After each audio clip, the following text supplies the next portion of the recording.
السلام عليكم ورحمة الله تعالى وبركاته. كديرين البنات؟ لاباس عليكم؟ بداو الفيديو بالصلاة والسلام على سيدنا محمد. اللهم صل وسلم وبارك على سيدنا محمد وآله وأصحابه أجمعين. اليوم إن شاء الله غادي نقادو واحد الصابلي اللي هو ساهل ماهل، عجينة وحدة غنخرجو منها 4 تشكيلات. يلا ندوزو للمقادير. على بركة الله نبداو المقادير اللي غادي يخصونا لهاد الصابلي. كيلو قل 100 غرام ديال الفورس دقيق، نوع ممتاز، ما كنستعملش كيلو كاملو. كاس ونص ديال الزيت، كاس ونص ديال السكر كلاصي، 3 البيضات، 4 الزبده مارغرين، نص كاس ديال الكوك محمر ومطحون، 3 معالق كبار ديال النيدو، ولاروم ديال الكوك. يعني هاد صابلي بنكهة الكوك، ولا ما كيحبش الكوك راه يمكن بلا ما يستعمل الكوك يدير غير نيدو، واحد المعلقه ديال بودر داموند ولا روم د الفاني. هنا غادي ناخذ المارغرين وغادي ندلكها مزيان مع السكر كلاصي.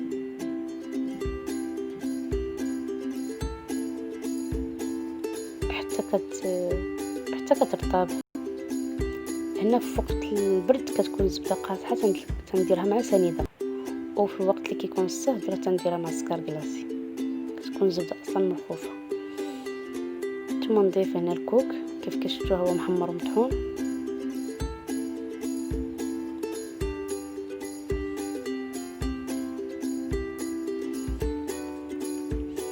وكذلك نيدو.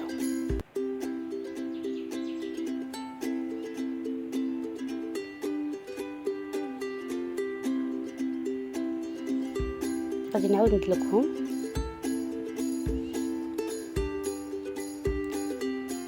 هاد المرحله ديال الدليك او هكا كنديرها هي في المرحله الاولى. ملي كنضيف الدقيق ما كنبقاش ندلك الصابلي، ما كيتجمع هي برؤوس اصابع باش ما يجيناش الاستيك وكيبقى مرمل. هنا اول مرحله قلنا كنضيفوا السكر كلاصي، المارغرين كيدخل كيترطب، كنضيف ليها الزيت حتى كيدخل فيها، كنخليو البيض هو الاخر.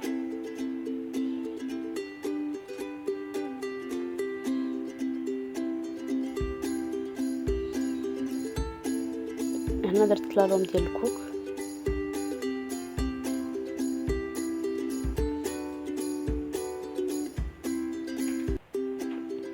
ثم الزيت.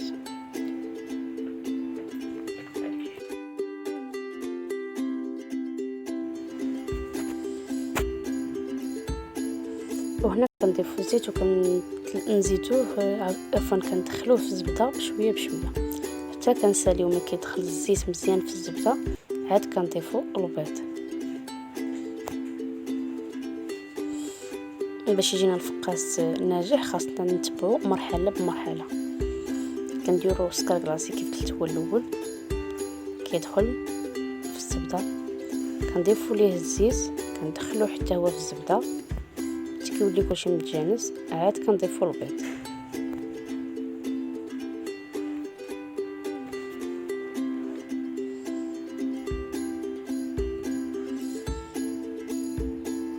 دابا غادي نبقاو ندلكوها هكا بهاد الطريقه. ملي دخلنا الزيت في الزبده غندلكو بهاد الطريقه هادي باش تولي عندي على شكل الكريمه.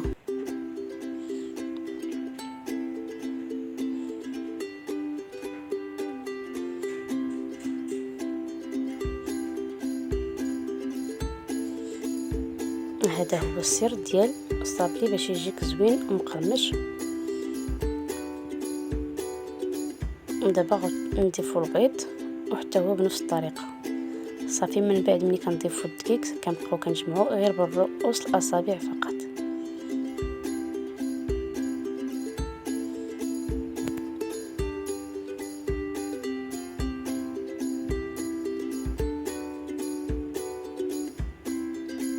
بحال الطريقه هذه،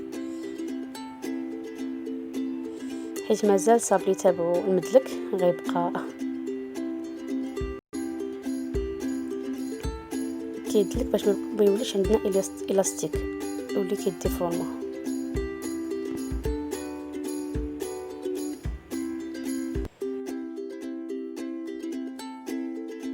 هنا كيف كتشوفوا هاد العجينه بقات عندي مرمله، صافي كنجمعها غير هكا وكنجيب واحد جوج بلاستيكات ودابا غادي نبدا الخدمه ديالها. هنا انا غادي نخدم 4 تشكيلات، جوج غادي نختارهم ديال الشوكولات واللي بقى غادي نخدمو عادي سامبل. هنا غادي ناخذ التشكيلات اللي بغيت، ضروري خاص يكون عندكم بحال هاد الموتيف الشوكولات باش تجيكم تشكيلات صابلي سهله. غادي ناخذ خديت هاد جوج اشكال وغادي ناخذ الطوابع ديالهم ديال الصابلي. غادي ناخذ جوج بلاستيكات ونبدا نخدم عليهم، وحده الفوق وحده لتحت، وكندلك العجينه. وهنا كيف كتشوفوا معايا في الطاوه راني كملت شكل المربع وشكل الاوفال، ودابا غادي ناخذ هذا المستطيل باش ندير واحد متقوب بواحد اللذه ونلصقوهم غير بالتعليكه ولا بنيسلي ولا الكونفيتور. هادو كيبقاو اشكال عاديه كلاسيكيه، غادي نطبعوهم هكا ونزيد شكل واحد اخر داير. كيف كتشوفوا ملي كنزوبوا الصابلي على البلاستيكه كتجي ساهله، وهنايا كيخلينيش انني نضيف الدقيق العجينه ديالي، كنبقى كنجمع غير بهذه الطريقه ما كندلك ما والو، لان المدلك غيقوم بالدور ديالو.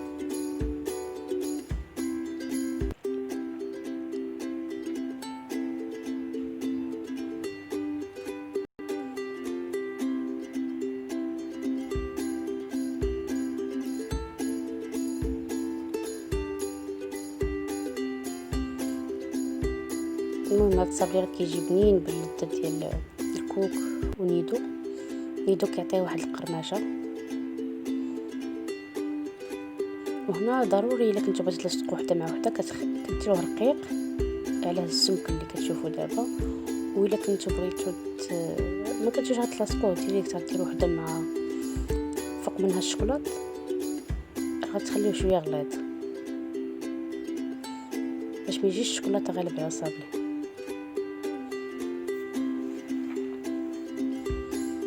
ونبقاو على هاد الطريقه حتى الاخر. هذا الشكل الثاني اللي غادي ناخذ حتى هو غادي نديرو سامبل. ضروري غادي ندير شويه المايزينا او دقيق في المرشم ونبقى كنطبع به باش يجيوني دوك الرشيبات باينين.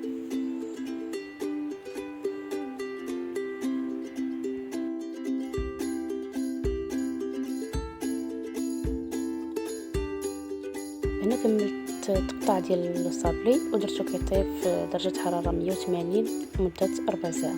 اما بالنسبه للشوكولات اللي ذوبت انا كنستعمل الكالا، درت كالا غادي نضيف ليها هنا بالنسبه للصيف باش ما يخسرش لينا الديكور ديال الشوكولات او يذوب، ولا كنا غادي مسافرين به لواحد المسافه طويله وفي الصاد ما كنخافوش لاننا نضيفو عليه جوج معالق ديال المايزينا.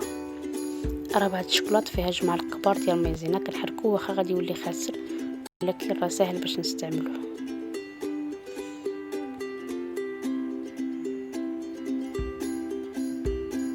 هكا بالنسبه حتى للشوكولاط الابيض غادي نضيفوا ليه جوج معالق مايزينا ونحركوه حتى هو جوج معالق كبار في ربعه ديال الشوكولاط.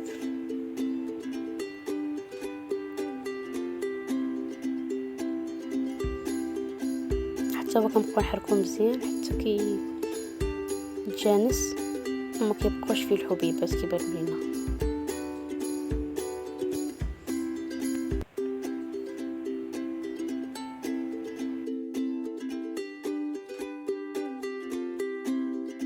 هنا كناخدو بلاستيك غذائي او بوش. الناس اللي ما عندهاش البوش كتاخدي بلاستيكه غذائيه بحال هذا الشكل هذا، كتعمرها بالشوكولات كدير تقيبه وكتبقى تدور على الجناب ديال المول.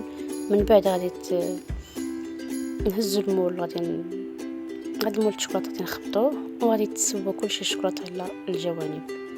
دابا كي كنشكلوه بالشكل الدائري ولا المربع اللي عندنا، ومن بعد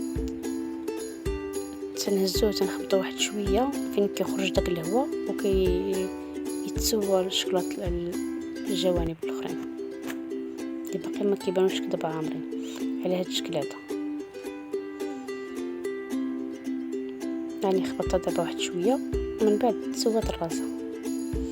دابا ندخلها المجمد كيف واحد 5 دقائق ولا 3 دقائق غادي نخرجها.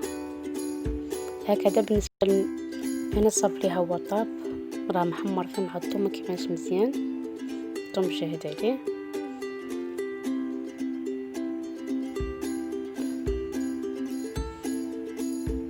المهم راه طيب مخير هانتوما شوفوا. هذا صابلي من بعد ما طاب خرج الطاوات كيف كتشوفوا راه محمر مزيان وفيه واحد الريحه زوينه طالعه منه. دابا نخليه حتى يبرد ونبدا الفينيسيون ديالو. وهنا وجدت مواد اللي غادي نفيني بهم. عندي هنايا واحد التعليكه ديال العسل والشوكولاط ابيض كتجي على شكل كراميل مكعسه بكراميل. عندي باطا سكر في الغوز، عندي شويه لوزي فيلي. هادو لي بونبون قطعتهم على هاد الشكل حيت كيعجبني داك اللون الشيبي. اللوز كونكاسي. عندي الشوكولاط اللي وجدت لي موتيف اللي وجدت ديال الشوكولاط ابيض والشوكولاط الكحل ولي زارو. هنا غادي ناخذ الشكل الاول اللي قلت لكم، غادي نلصق واحد مع واحد درت ليه التعليكه ديال الكراميل ولصقت وحده مع وحده، وفي الفوق ديالو غادي نعاود شويه التعليكه ونديرو في اللوز يفيلي. كنخدم بهذه الطريقه هذه، كنحط او كندير بلاستيكه وكندير فيها التعليكه وكنبدا نحط شويه شويه في الوسط على هذه الطريقه باش تجيني مسربيه شويه، وكنبدا نهز المثقوبين نحطهم فوق هكا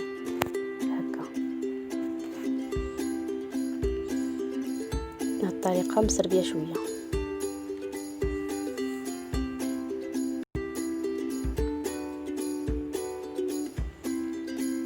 هنا ملي ساليت غادي نجيب اللوز فيلي، غادي نكاسيه واحد شويه بيديا ونعاود ندير الوجه ديالها فيه غير شويه باش يلصق، نغمسو فيه بهذا الشكل هذا نبقى حتى الاخر بطريقه مفهومه.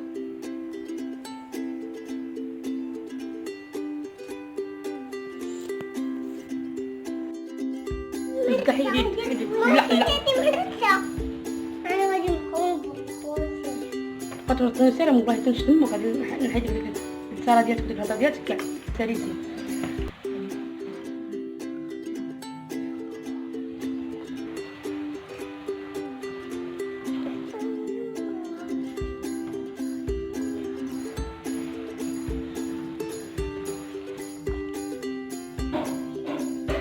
سير شوف بالك باش كدير، سير شوف بالك تكون اش كدير حاجه القرعه.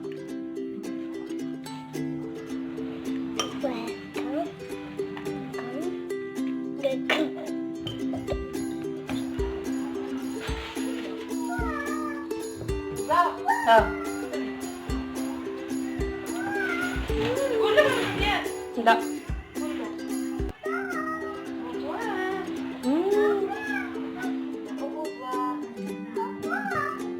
يا ويني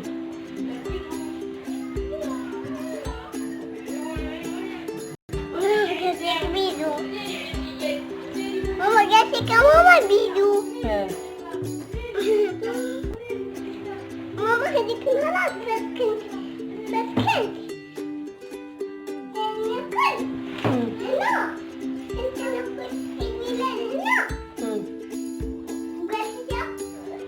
قلت يا بحالك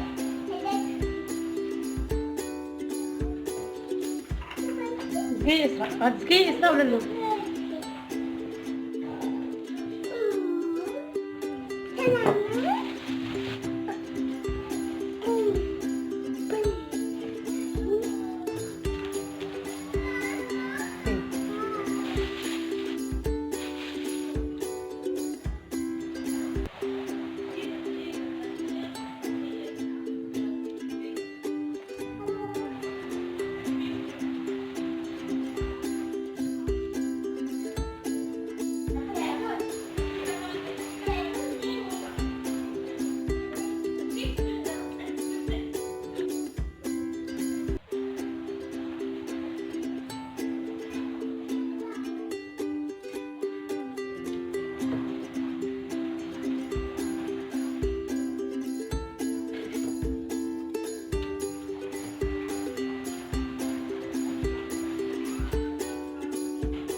ودابا غادي نبدا هاد الشكل الاوفال حتى هو غادي ندير ليه نفس التعليكه غنضيف لها لاروم ديال الليمون ولا الخوخ.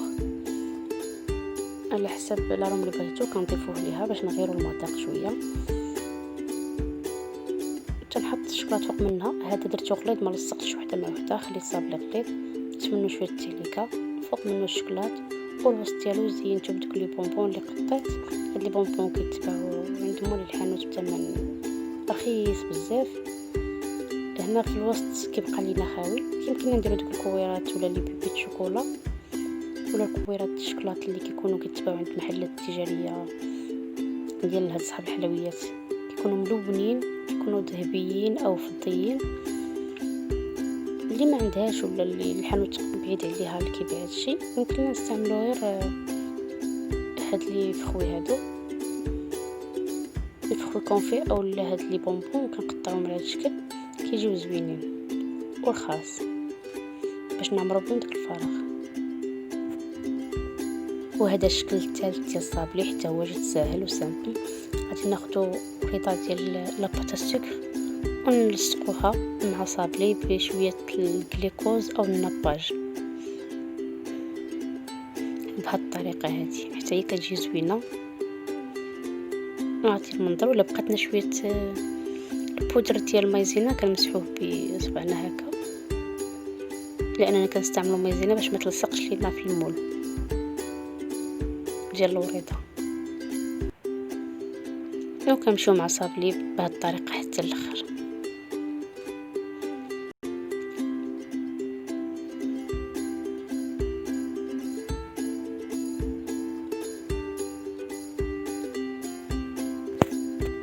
وهادو بعض الافكار اللي يمكننا نتيبانيو بها ريوسنا. وهذا هو الشكل النهائي ديال الصابلي اللي وجدناه، وبالصحه والراحه للجميع. كنتمنى حلقه اليوم تكون الاعجاب ديالكم. شكرا على المتابعه من بدايه الحلقه الى نهايتها. في امان الله.